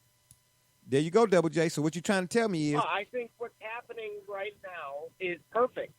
this is, we talked about bumps in the road, but again, other than Tennessee, which again needed to happen, they went up against a quality opponent. Well, then how come in the Super Bowl. How come that wasn't being said before the season started? What's being said right now, if everything that's being said right now was known before the season started, then why was this stuff not being said before the season? Because the conversation before the season... It was. We talked about it. We specifically circled this particular game on the schedule. Okay. When the Rams, who just came off the Super Bowl, came to town, how would that game be played? And we saw, okay, the Browns have been exposed that they don't have a great line. The Browns have been exposed that Baker Mayfield's holding on to the ball a little too long. If he even can get off, and that the play calling needs to change. But guess what? As you stated, any given Sunday, week to week, let's see what happens when they go to the other side of, to Brother Rich's West Coast and see what happens against that system quarterback and Jimmy G. Oh, now he's a system quarterback. Man, you and Brother Rich, man, I cannot wait till I get this other piece of equipment. I got some sound effects for y'all. I'm so glad y'all do what y'all do really on a regular basis because you all plant the seeds for the sound effects that I think I'm gonna come up with. Y'all you're getting away with it now. That's fine. But trust me, I'm keeping a note. I'm keeping a record of all of this flyness that be going on these broadcasts up in here. You know what I mean? Man, we're not about to have this every week. Is this what we're going to do every week? I need to know.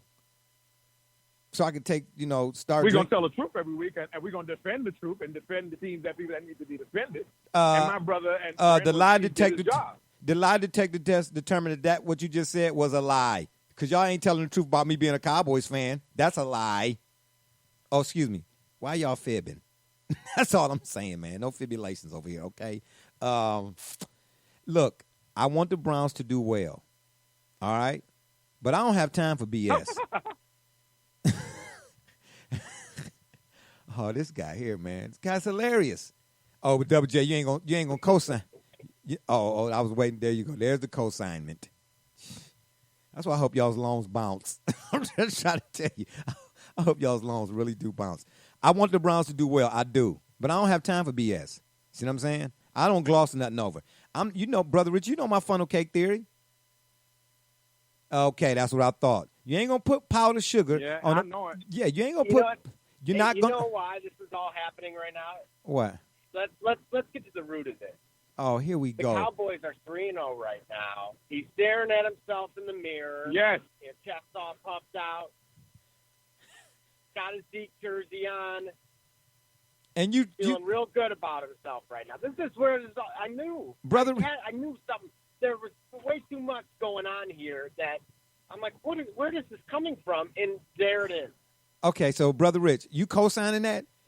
When I first met you in the barbershop, Brother Rich, we first got down when we was boys. Absolutely. I'm co-signing that. I'm co-signing it so much that I also believe that this is wonderful because it clears out some of these people who jumped on the bandwagon early on. Get off. Go where y'all really belong. Go, you Cowboys fans, and you all this, you Nap Brown fans, and you jumping on. Go Brother Rich, who you want to be with. I'm the one. I'm the one that told you about the Browns. What is you saying? In the barbershop. Correct. I'm the one that told you. Correct, and then you just abandon them. I have not abandoned them because I'm. Hold on. So because I'm pointing out things I don't like, I'm abandoning them. Stop it. Cut me in or cut it out. Double J, back to you right quick. I'm going to tell you the funnel cake theory because I don't think you heard it. And if you did, I don't think you was listening. So let me repeat myself. You're not going to put no powdered sugar on a pile of dog poo and convince me that it's a funnel cake because it stank and I see flies taking off and landing. You understand what I'm trying to tell you, man? Huh? I want the Browns to do well. I do. But y'all don't understand. See, Brother Rich, you wasn't a Browns fan when Red Right 88 happened. Double J, you wasn't either. You didn't have to witness the fumble. You didn't have to watch John Elway on 3rd and 18 go get a first down. Man, don't get me started. See what I'm saying? To this day, see what I'm saying? See, y'all such Browns fans. Y'all on the wagon. Do you know who holds let me get this right. Guinness Book of World Records for most passing yards in the playoff game? Don't Google. Double J, put that phone down. Don't you dare Google it. I certainly don't know. I certainly wouldn't. I appreciate your honesty, Brother Richard. Today, anyway. Double J, don't you Google it. You got 3 seconds. Do you know who it is? 1, 2, 3. Bernie Kosar. What, in a single game? Yeah. Well, of course. Yeah, I thought you meant in a single game, which would have been Tom Brady. No. It's Bernie Kosar. I think it was, my bad, let me be more specific. Not only was it 480 yards, I think 400. No. You better check again. Without an incompletion. Bernie Kosar's 2 on that list. Oh, Brady did passing? My bad. All right, well, I give it up to Tom B. It ain't this. That's what happens when you've been on the Cowboy train and drinking the Kool-Aid at Jerry's World. Okay, well, I'll tell you what. Yes, sir. Okay. I hadn't updated my show settings. I hadn't updated things, but I will check that. I will check that, and we will discuss it next week. If I'm wrong, I will admit to it. I will eat the crow, but I tell you what, Bernie at one point was that guy. Matter of fact, he still might be. I'm going to have to look into that, man. You know, you and Brother Rich, y'all be trying to tag team. We ain't going out like that, man. We ain't going out like that. So last thing I'm going to say is, we'll see. It's still some season left to be played. They got to go see the Ravens, man. But I tell you this. Bet not be no. I thought you were ready to. We were thinking you were ready to crown the Cowboys champions already. I thought no. That's how you talk. No, I think it's a little bit of envy and a little jealousy because some folks' team or the team that was on its way to the Super Bowl ain't 3-0, and somebody else's alleged team is 3-0. I said it before, and I'm gonna say it again. I'm glad them dudes got paid, man. You understand? That's all it is. I could care less about Jerry, especially after that Floyd Mayweather fight.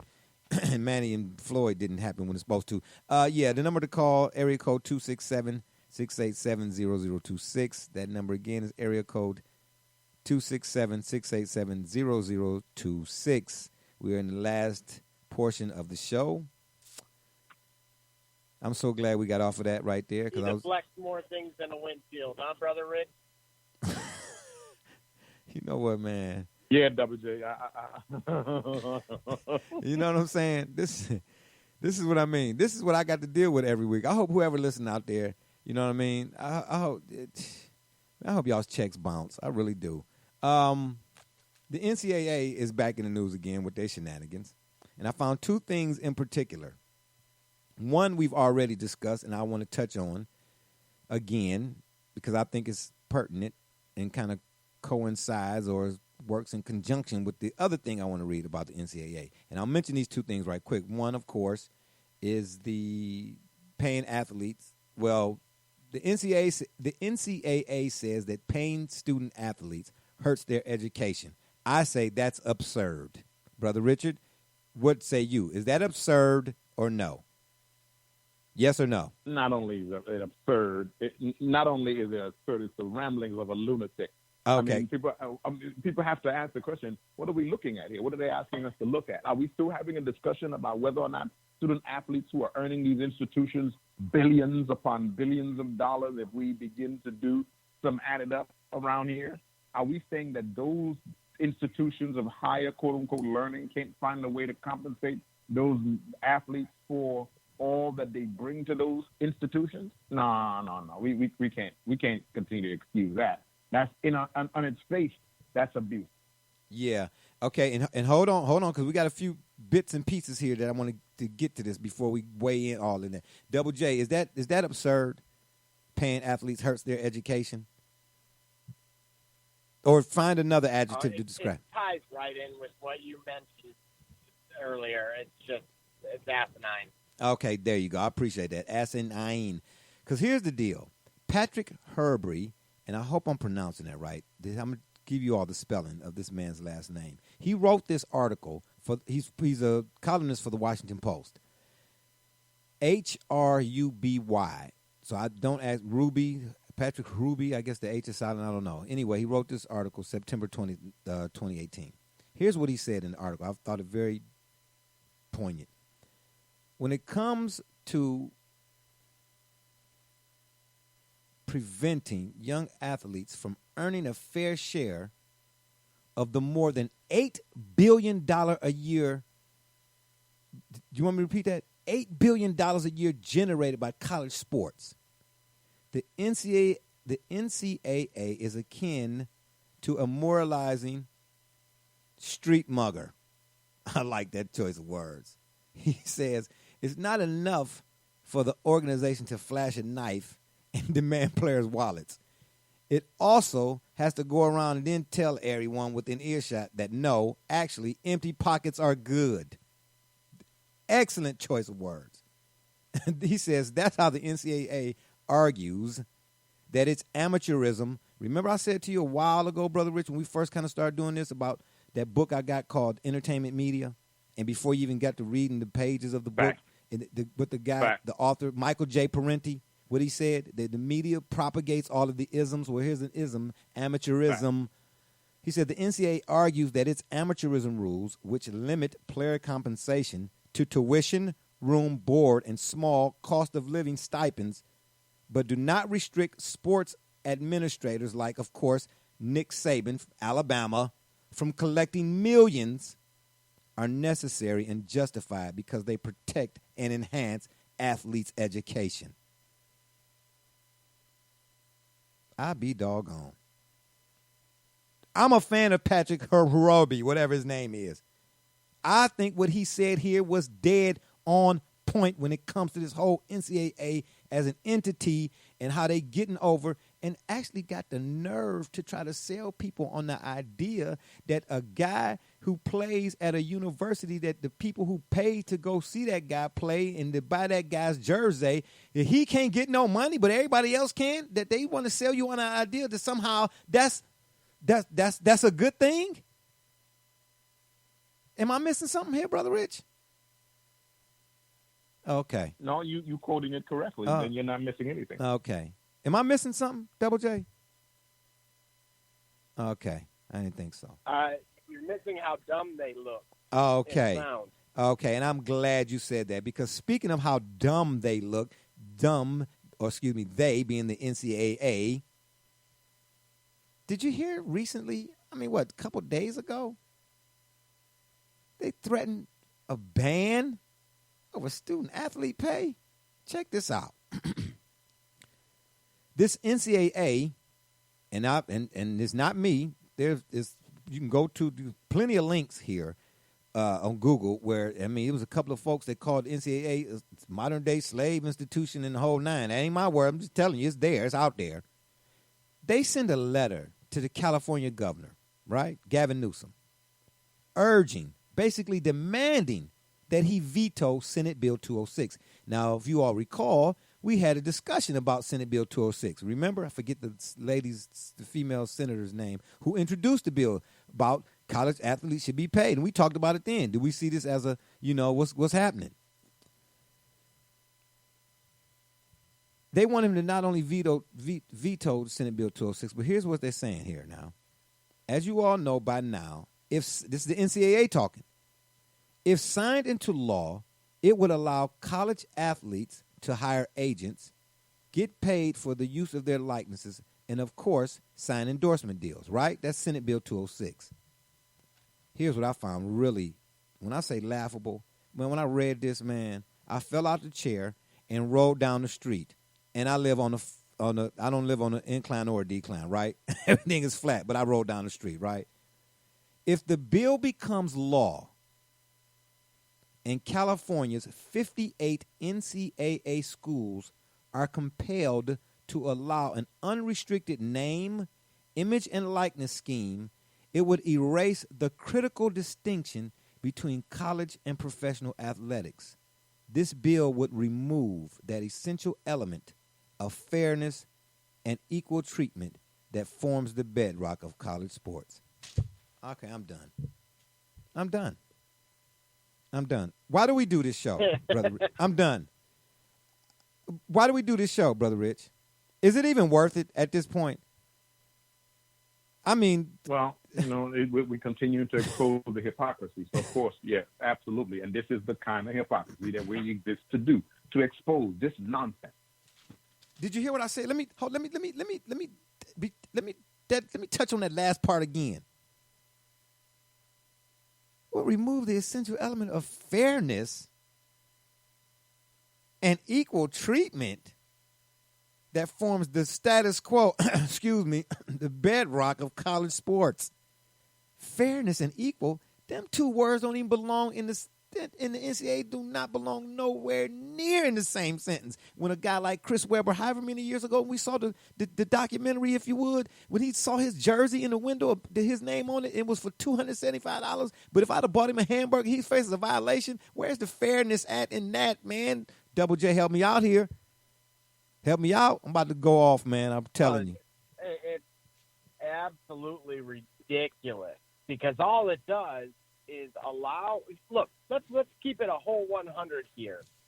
If I'm myself and I go back, I have 4 years of eligibility, and I go decide that I want to be a kicker for Youngstown State in honor of Lee Fulmer, do you think that an agent's going to come running to me and say, you know what, you can really do something here, kid?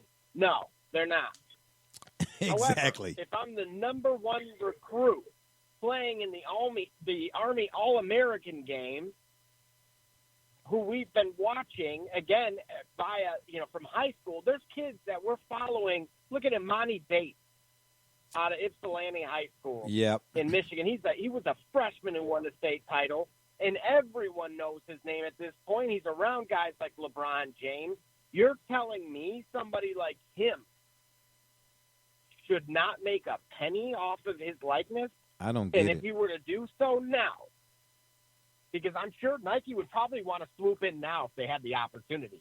And I'm sure that they do. Realistically, they do. But if he were to do that now, he could not play in the NCAA. He would have to go the route of guys like LaMelo Ball and others that are going overseas. And I'm telling you now, the product on the field is ultimately going to suffer. Because if I'm anyone who's going to be drafted in the top 100, especially in the game of football, I'm sitting out the minute that I'm being told I'm in the first or second round.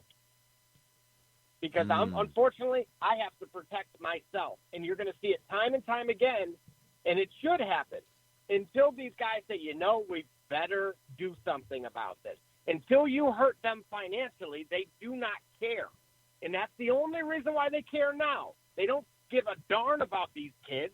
All they care about is being financially compensated and overlooking, and I apologize for this in advance, but all they want to do is sit on the steps of their freaking colony there and overlook at everybody doing all the work while they sit on their chairs and say having land is good. Yeah, I'm with you on that. And you didn't have to apologize, not for the truth.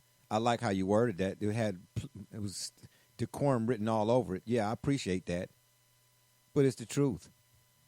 That seems to be the mindset, the ideology. It continues. It ain't going nowhere, Brother Rich. Well, again, I couldn't say it better than him. Double J said it for all of us. I mean, because again, this is the NCAA. That they have no moral standing. They have no ability to speak or say anything because we've all seen them manifest hypocrisy on open display. We see what's happening with them. What are they going to say to anybody? You're exploiting young talent, and you're using these young players for free. And you're making you gave us the number at the beginning of this program. You said $8 billion, somewhere around there. And you're telling me you can't find a way to compensate? No, I mean we're not even. I don't think there's much more that could be added to that. You got $8 billion coming through, and you can't find a way to. And like you gave us that example of Chris Webber not even looking at his jersey for $200+ and he can't even afford to get a meal. And if somebody wanted to help him out, they would be in violation. But see, here's the thing. When I was doing the research and I came across this, I said, man, I probably shouldn't even do this because we already discussed it. But when I started reading and I saw that fair and equal, I said, these folks, I mean, they just swear up and down we just stupid? They just really think we dumb. They think everybody's dumb. They got to be. You're using that fair and equal. How? Even if you give a kid a free ride, a full ride, I'll just say a full ride to Ohio State. I ain't even pick Ohio State. I'm not picking on them to be picking on them because we all know I don't like them as a football team. But anyway, Michigan, I don't know, Purdue, pick a school. Texas A&M, pick a school. Let's say it's $150,000. $8 billion is what you're bringing in. See, what they're trying to do is preserve them pockets for them yacht payments. Feel what I'm saying? Double J, if I give you 15 cents today, it might be 1.5 thousand tomorrow. So yeah. We can't allow that to happen. Yeah. NCAA stands for never cared about athletes. Oh my goodness, Double J with the ringer. Bing, bing. I love that. Yes. Double J, you gotta text me that. We gotta trademark that. And y'all heard it here first on the Shop Report. Okay, with Double J and Brother Rich and Barbershop J. Double J, run that by again one more time, because there's some folks out there that wasn't listening. You might want to say that one more again. The NCAA stands for never cared about athletes. Yeah, well, seems that way to me. Because I'm telling you right now, man, I hope they crumble. I hope they NCAA crumble. I hope they, oh my gosh, I hope they crumble. $8 billion? Is that where we at with it now? And I can't even buy your son a hamburger before they all up in my tax returns? Oh, we think it was, oh yeah. And to add to it, this is not sports related. Amazon dude, Jeff Bezos or whatever his name is, they reported what the profits, Amazon made, 11-something billion? I don't know what the number is. It was too many digits.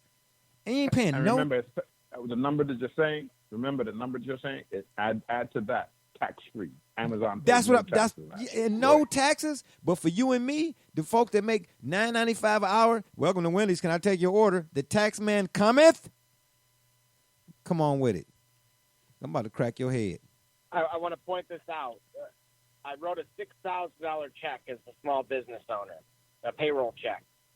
I have to pay $3,000 in taxes. What? But guess what? Yep. Let you be 2 days late. You got to go out the house looking like Gardner Minshew. You got to have a whole disguise on. You see what I'm saying? Because they got folks popping up out the bushes. But maybe when we get to the $1 billion mark, Double J, you ain't got to worry about paying. Come on, man, no taxes. You ain't paying no taxes. What we dealing with, the way this country operates from an economical standpoint is bass-ackward. And the politicians, and I mean literally and figuratively, got you. My thing about a politician is a person who can tell you to go to hell in such a manner that you actually look forward to the trip. These folks got folks out here really swearing down that it is okay. They done planted the seed in their mind that it is okay for us to make $8 billion. And what we making the $8 billion off of can't make a dime. Are you serious? Man, cut me in or cut it out. Well, look at what we talked about earlier. Look at the topic of this show today. Why healthcare can't be for all. Yeah. I mean, why we cannot pay the athletes that are making, $8 billion for institutions. Yeah. I mean, but then you're talking about it is institutional enslavement. That's the only way to look at it. That's the only way. If you're telling me, Brother Rich mentioned earlier about democracy and having a literate, not an illiterate, but a literate, in other words, folks know what's going on. How else do you explain that? Fact. Because I have a level of intelligence. I read. So, Double J, you just put that out there. I'm going to see it for what it is. I'm not going to see that and be like, oh, no, that ain't what he really meant. What did he mean then? Well, he was, man, go have a seat in the corner. Put your nose in it. Matter of fact, you don't get no dinner. You don't even get no bread and water. Yeah, it's sad, man. So, again, I just thought I'd bring this back up, man, because, of course, this thing is going to resurface again, and we might have to touch on it again. But I'll just try to bring it in a different aspect, in a different light, each time we discuss it, because it is the same topic, so to speak. But I just found it really appalling, disrespectful, egregious for these folks to use fair and equal and then try to stand patriotic. Try to take a patriotic stand like and the very bedrock of college football. Man, like college football wasn't built on some bull. I digress. And on that note, it's been fun, but we got to run. We appreciate y'all for listening. Don't forget to check us out right here on the Spreaker.com network. Search the Shop Report. Or you can check us out on Facebook, our Facebook fan page, Twitter, Google Podcasts, Apple Podcasts, Spotify. Give us a follow or subscribe to our YouTube channel. Yes, sir. And, of course, you can always send us an email, shopreport365@gmail.com. Let us know what, topics you'd like to discuss or any issues, what we had to discuss here today. Whatever you want to say, just drop us a line. And if that don't work, Google it. For my mans, Be Rich, Double J, and all those who support us, we say thank you. I'm Barbershop J. And remember, the next time y'all want to know what's really going on, man, come to the shop. Walk-ins are always welcome. Holla.